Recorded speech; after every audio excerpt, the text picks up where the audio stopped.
it's Agi. So for this video, I did this foxy eye, very snatched, very model-esque, very model-esque look. This was requested a few times in my comments in my other videos, and also when I did a poll on Instagram, follow me. When I did the poll on there, majority of the votes went to the foxy eye makeup tutorial, so you know, I hope I delivered. It's very smoky, very cute. I would use it for a very casual photo shoot maybe.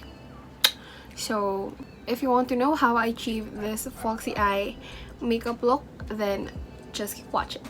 Hi guys! So since foxy eye makeup tutorial ang gagawin natin today, I've decided to already do my base and my eyebrows. And so now let's move on to the eyes. Before we start, let's just discuss kung ano yung ibig sabihin ng foxy eyes, ano yung pinagkaiba niya sa mga ibang types ng eyeliners. So as far as I've observed, there are three standard types of eyeliner as of today. Like, meron yung foxy eye, meron yung cat eye, meron yung puppy eye.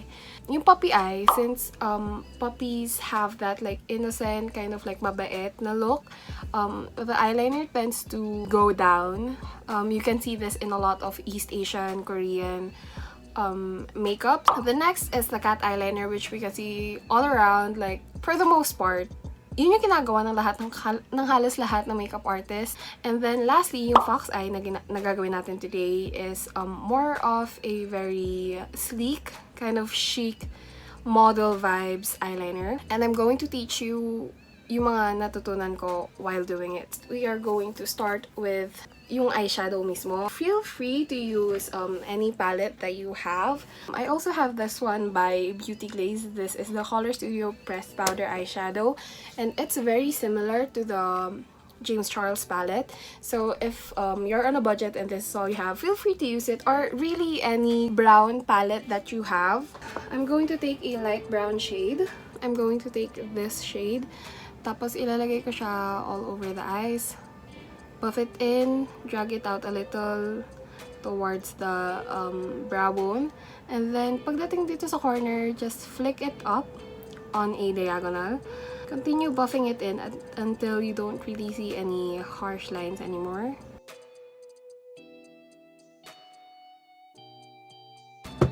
Like that. So next, we are going to deepen that and take this orangey kind of shade, this one. Tap off the excess. And i-concentrate lang natin siya from the lids up to the crease, kung saan yung fold ng mata nyo.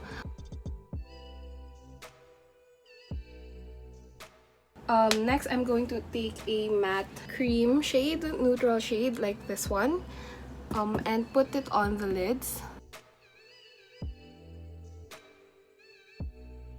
So next, we will move on to the eyeliner na part.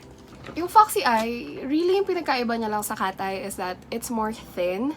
Tapos, as opposed to the cat eye na nag-elongate lang ng mata and it snatches your eye a little bit, yung fox eye tends to do this effect. It makes your eyes look lifted right here. So yeah, I'm going to take the Novo eyeliner. Actually, okay, confession.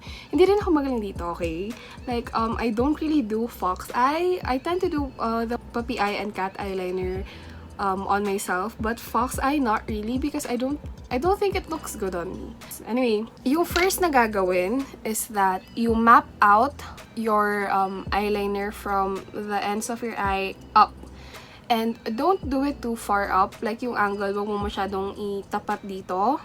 Or like wag mo masyadong straight. Try to do it on a 45-degree angle. Think like this. Let me just do it. Kind of like that. After that, you're going to make a line from the tip until here. Ay, shocks, hindi nyo nakita. Oh my god.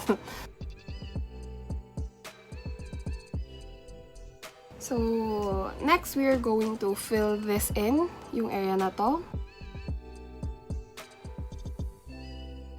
Yan, since tapos na natin i-fill up, the next step is to sharpen up that outer wing. And you do that by making a flick.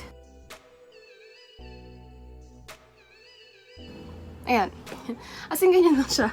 Tapos, next, you continue to fill in, like, make very, very fine lines. Thin lines hanggang dito sa may middle part ng mata.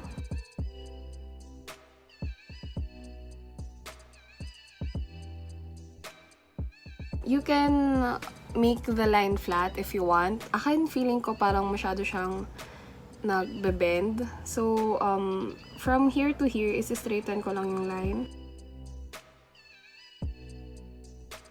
Before we move on to the inner corner wing, kukuha ko ng flat na angled brush. And I'm going to take a dark brown shade, something like this. I'm going to take that on my brush and then use that to smoke out yung eyeliner. Kung may mirror kayo, try to angle it pababa. Do this and then you start scratching yung shadow dun sa taas.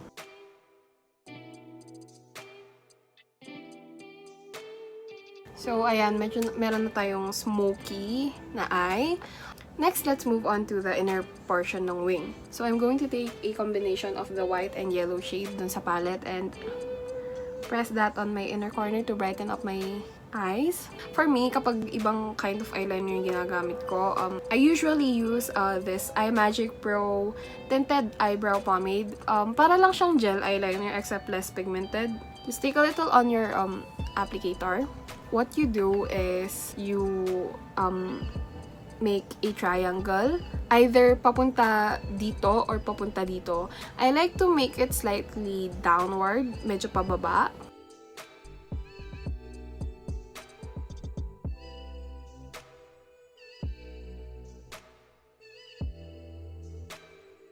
If you wish to sharpen that up a little bit more, you can go back with your pen tip eyeliner.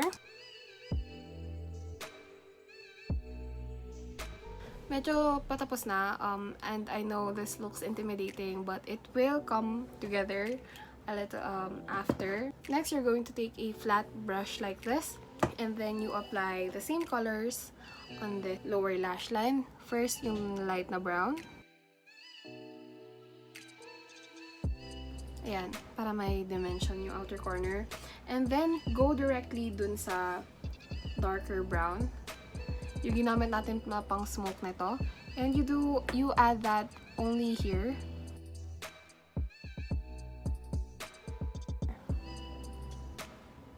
So, kind of like that. Next, after this one, we are going to move on to mascara. My suggestion is that gumamit kayo ng pinaka-volumizing, lengthening mascara na meron kayo. Tapos you concentrate the mascara on the inner corner kasi hindi natin lalagyan ng lashes dun sa area na yan. So you make sure that the inner corner is extra volumized and lengthened.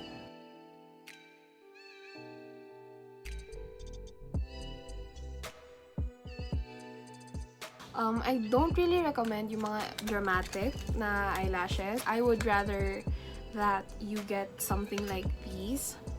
You cut it a little bit shorter than you usually would. So, ayun. Pagkatapos matuyo ng lashes, so, the way that this is different from normal application is that usually, di ba nilalagay natin from here until the end. But for this look, sabi ko nga kanina, iniiwan lang yung part na to. Like, hindi siya nilalagyan ng eyeliner or whatever. And that goes the same for lashes. So, hindi siya lalagyan ng lashes. And then, you apply it, not downwards, but parang pa-straight. So, you start from here. And then, you press that. And then, you press it along sa eyeliner. I think a lot of you already saw this. This is a Foxy eye hack from Hailey Brie, a social media influencer. So, yeah. Look at this. This is the difference of a Foxy eye, and this is the difference of a normal eye. Before I do the rest of my face, let's do a quick recap. So, the first thing you do is you put on a light brown eyeshadow, a darker eyeshadow, a warm tone preferably, and then you add an eyeliner at a slightly lower angle, and then you connect that line and fill it in, and dalhin mo lang yung tip hanggang dito, around this area. So, after that, you take a dark smoky eyeshadow and then you smoke out the top of the lashes. You make your inner corner wing. You add the same colors you used here, light brown, and then the dark brown on the outer corner.